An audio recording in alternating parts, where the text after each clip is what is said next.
শোনো,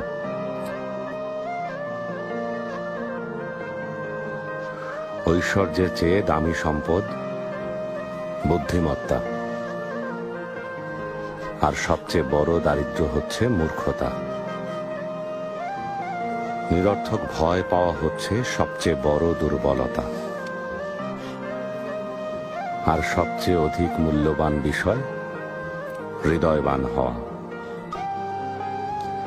শোনো, বোকার সাথে বন্ধুত্ব করতে যাবে না, সে তোমার উপকার করার চাইতে ক্ষতি করবে বেশি।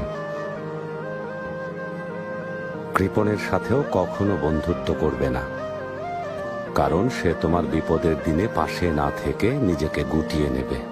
সাবধান, কোনো পরনিন্দাকারীকেও নিজের বন্ধু বানিও না, কারণ সে নিজের প্রয়োজনে তোমাকে ব্যবহার করবে। আর সেই সাথে মিথ্যাবাদীর সাথেও কখনো বন্ধুত্ব গড়ে তুলবে না, কারণ সে মরীচিকার মতো দূরের স্বপ্নে বিভোর করে কাছের জিনিসগুলোকে দূরে সরিয়ে দেবে।